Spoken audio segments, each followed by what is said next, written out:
Ya, seperti lazimnya dari setiap tahun itu momen hari keagamaan itu selalu ada rapat koordinasi.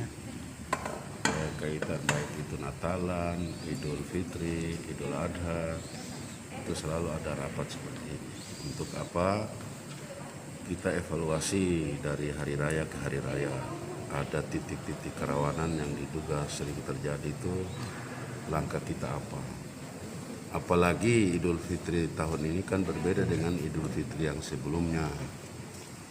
Maka kita harus tiba pada satu kesepakatan bersama.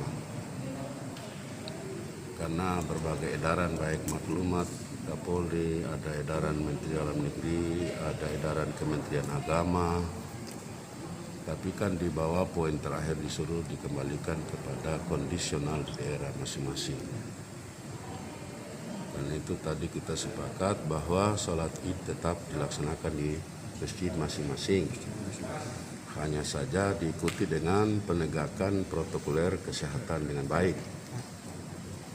Meskipun kita ini, kalau misalnya kita bukan larang, jadi mohon ini juga masyarakat dan kita semua pahami bahwa semua himbauan dan maklumat itu tidak ada kata-kata melarang orang ibadah. Yang ada adalah membatasi atau bahasa lain mengatur jalannya ibadah. Kalau melarang kan bertentangan dengan Pancasila. Jadi bukan melarang, tapi mengatur, kira-kira bahasa halusnya mengatur. Jadi misalnya kalau yang muslim softnya bagaimana, cuci tangan bagaimana. Tapi yang muslim kan sudah wudhu sebelum masuk masjid. Itu aja. Malam takbir. Takbir juga dilaksanakan di masjid masing-masing. Dari sejak tahun lalu juga kan sudah. Bahwa takbir itu dibolehkan hanya di masjid masing-masing. Sedangkan di pelabuhan Wate, bukan pelabuhan, jembatan Usdek itu khusus malam takbiran, itu ada penjagaan ketat. Supaya jangan ada mobilitas dalam jumlah yang banyak, motor, yang itu dari Tenggara masuk Tual atau sebaliknya dari Tual masuk Tenggara. Khusus malam itu.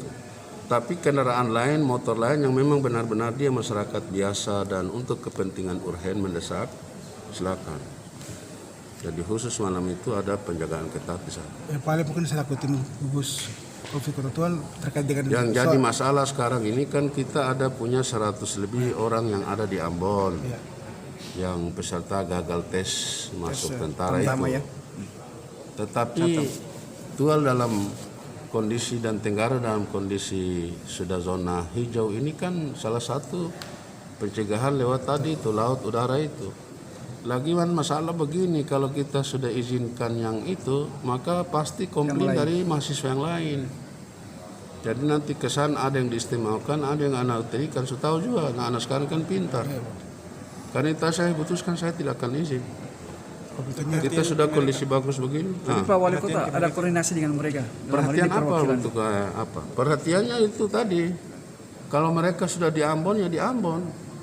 Kan kita sudah tahu bahwa himbauan presiden, himbauan setiap gubernur, kepala daerah yang zona merah di mana mengakibatkan orang tidak bisa mudik dan tidak bisa pulang ke daerah itu dijamin oleh pemerintah daerah masing-masing. Tapi ini harus kita cek kepastiannya dulu, kan nanti terjadi duplikasi bantuan. Satu, saya ingatkan kepada teman-teman wartawan, kalau kita intervensi bantuan kepada mahasiswa, jangan lupa loh, ada juga masyarakat perantau. Iya betul. Itu pasti akan, ini yang dibantu ini, memangnya mereka saja yang makan, kita tidak makan.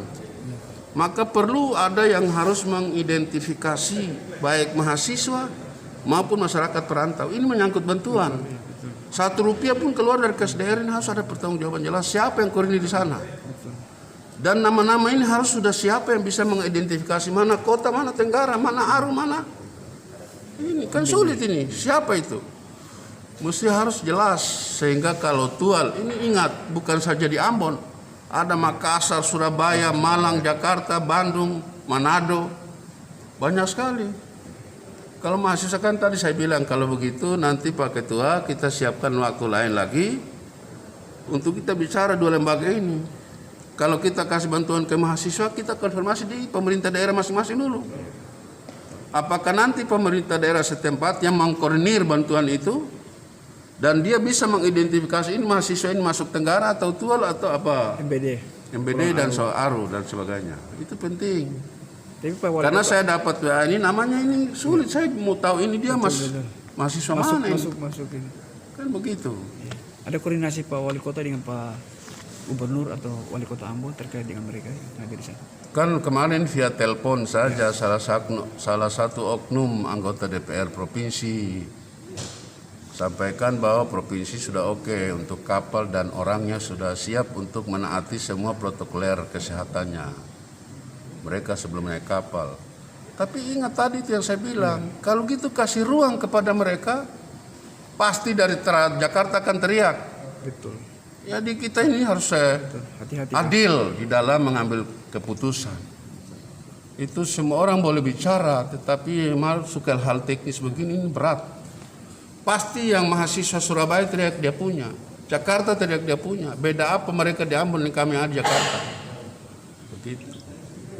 Berarti solusi terakhirnya apa nih? Yang Saya tadi sudah bilang kan tidak boleh. tidak boleh. Saya bilang untuk pelabuhan saya tidak izinkan. Siap. Kita sudah dalam keadaan steril begini.